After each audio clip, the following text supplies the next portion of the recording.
안녕하세요. 대한민국 국민들의 건강한 피부를 위한 정보 채널 피부과 전문의와 함께하는 대한피부과학회 TV입니다. 오늘 저희가 다룰 주제는 대상포진인데요. 오늘은 제 옆에 계신 박준수 교수님과 함께 대상포진의 원인과 증상에 대해서 아주 낱낱이 알아보고자 합니다. 안녕하세요. 저는 하얀드림 피부과 황영지입니다. 안녕하세요. 대구 가톨릭병원 박준수입니다. 박준수 교수님, 저희 대상포진 너무 유명한 질환인데요. 대상포진은 어떤 질환인가요?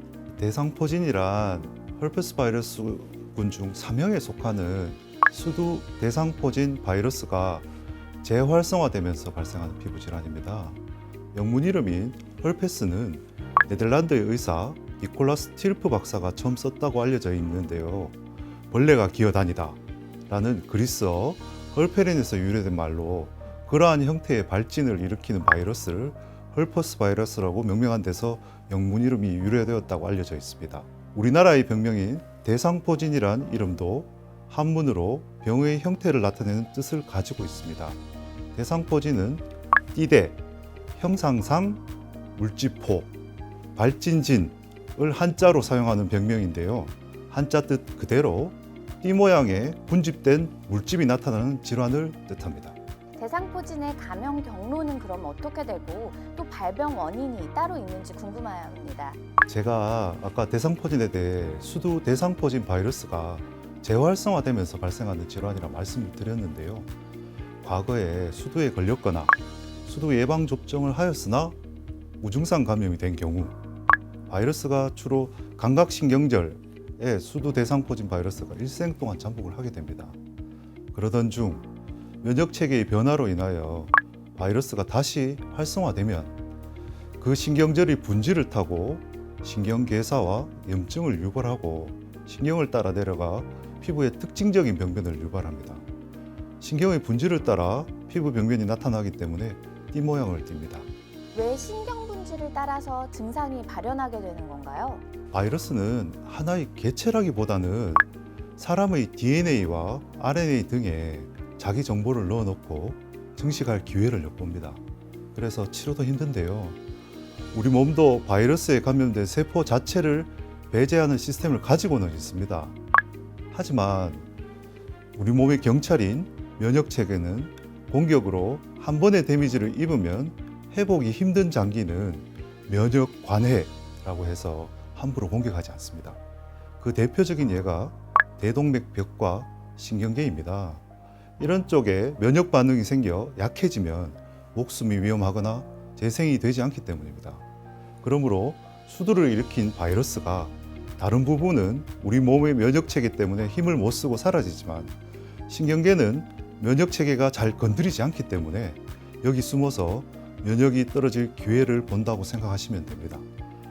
그래서 잠복해 있던 신경계를 따라 수두 대상포진 바이러스가 증식하는 것이 대상포진입니다. 면역력 저하와 크게 관련이 있다는 말씀으로 들리는데요. 어떤 상황에서 대상포진에 걸리기가 쉽고 그리고 대상포진에 취약한 특정한 연령대나 특정한 사람들이 있을까요? 면역 체계가 약해지면 억제되어 있던 바이러스의 증식이 시작되면서 대상포진이 시작되게 됩니다. 따라서 일정 범위를 벗어난 과로 상황, 스트레스 상황에서 잘 발생하게 됩니다. 대상포진은 면역력이 좋은 젊은 사람에서는 드물게 나타나고요. 대개는 면역력이 떨어지는 50에서 60대 이상의 성인에서 발병하는 경우가 많다고 알려져 있습니다. 하지만 최근에는 면역결핍 바이러스, 보통 HIV라고 부르죠. 감염 환자 또는 장기이식 환자, 항암 치료를 받는 경우뿐만 아니라 의학이 많이 발전하게 되면서 면역조절제를 많이 사용하게 되면서 면역 기능이 떨어지는 젊은 나이에도 발병하는 경우가 많아지고 있습니다. 대상포진도 바이러스에 인해서 걸리는 질병이잖아요. 그러면 전염이 될까요? 만약 바이러스가 전염이 된다면 특히 이제 수두 대상포진 바이러스 같은 경우는 수두 대상포진 바이러스이지 않습니까? 그렇다 보니까 이게 만약에 전염이 되면 대상포진이 아닌 수두가 발생하게 됩니다. 그래서 이제 대상포진 환자의 피부에 바이러스가 있거든요. 그래서 그것이 이제 전신적으로 발생한 대상포진 환자가 아닌 경우에는 피부에 있는 바이러스가 공중으로 전파되어서 다른 사람의 호흡기로 들어가는 것은 쉽지는 않습니다. 일반적으로 수두 감염력의 3분의 1 이하의 감염력을 가진다고 알려져 있으며 그마저도 수두를 하였거나 예방접종을 맞은 경우는 전염력은 거의 없다고 봐야 해서 전염력이 크지는 않습니다. 하지만 신생아나 면역력이 떨어지는 사람은 대상포진 환자를 가능한 피하는 것이 좋습니다. 대상포진에 그렇다면 주요 증상이 어떤 것이 있고 그리고 또 어떻게까지 진행될 수가 있는지 좀 궁금합니다. 대상포진이 생기는 경우 피부 발진은 침범한 신경을 따라 신체의 중앙선을 넘지 않는 부분적인 띠 모양으로 발생하게 됩니다.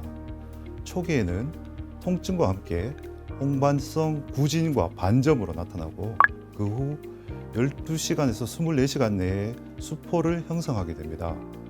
그리고 발진 3일째 정도가 되면 그것이 농포로 바뀌게 되고 그리고 일주일에서 한 10일 정도 지나면 딱지가 형성되면서 병변들이 탈락하게 됩니다.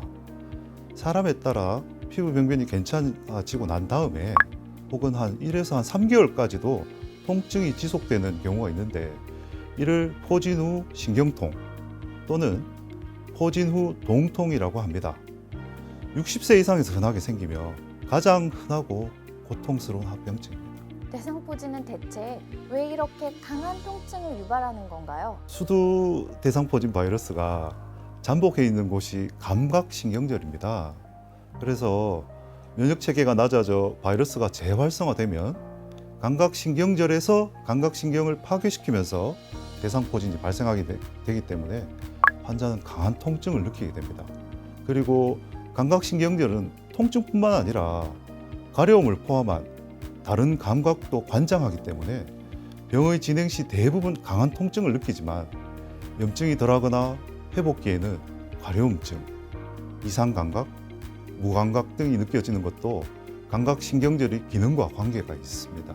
대표적인 사례나 뭐 이런 사진이나 뭐 이런 게 좀 있을까요, 교수님? 지금 보면 사진이 나와 있는데요.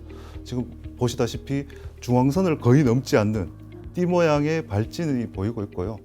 지금 물집도 보이고 지금 딱지가 보입니다. 딱지가 보인다는 얘기는 조금 진행되는 대상포진의 지금 양상을 보이고 있는 피부 병변입니다.